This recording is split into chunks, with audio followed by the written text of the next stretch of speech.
Hey, Ben. I know that you're often involved with giving back to the community, whether it's building houses for Habitat for Humanity or helping to raise money for the victims of Hurricane Sandy. My question is, what draws you to a specific philanthropic endeavor, and are you currently involved with one that the public could help to support?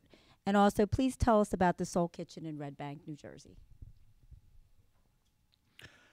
Well, I've always been involved in a variety of charities and or then as I got older philanthropic endeavors. But the JBJ Soul Foundation started 8 years ago in Philadelphia. And it started around my owning what was an arena football team. And I knew that before we played it down or sold a ticket, that the only way that we could ever ingratiate ourselves was to the community was to engage it in a different way. So before we opened our doors, my partner and I had $100,000 and gave it away, and to 4 very needy charities. We vetted them and found things, and that was good. And that Robin Hood approach was working a little bit for a while. And in 2005, I was in Philadelphia, and I was looking out the window of the hotel that I was staying in that my partner happened to own. And so here I am in this gilded cage looking out at a man sleeping on the street. And it affected me because I thought, this isn't really what I think the forefathers had in mind. You know, here I am staring at City Hall and the statue of William Penn up on the roof, and I'm looking out the Ritz-Carlton, and I'm thinking, something's got to come of this. And I called Obie O'Brien, my dear friend and recording engineer. I was born and raised in Philly, and I said, I've got it. I've got the answer here. The homeless issue is something that affects anyone, Republican, Democrat, old man, young man, white man, black man. Anybody, anywhere can be affected by the homeless issue.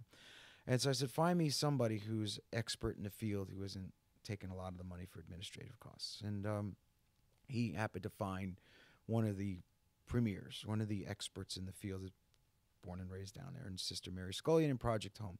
So anyhow, I met Sister Mary 8 years ago, and subsequently we've built 350 homes, and we're still involved to this day. But as the housing bubble went, and now is back on the rise again, we got the Soul Kitchen up and off the ground. And for about 3 years now, the model began in a church basement. We took it then to a soup kitchen.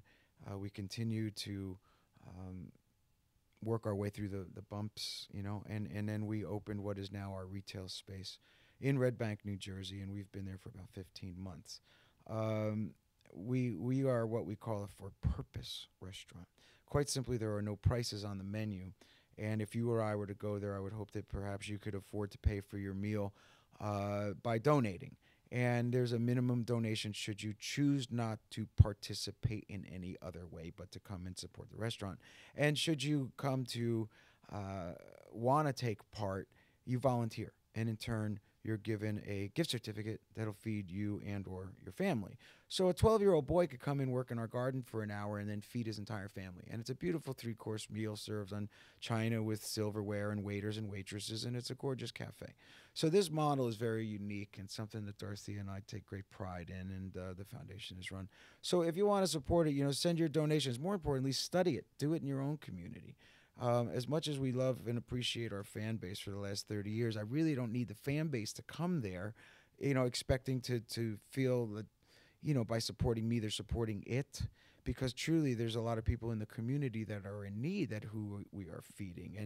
And then, by example, take our model and do it in your community because there's somebody in your town that needs your help, so you can do that.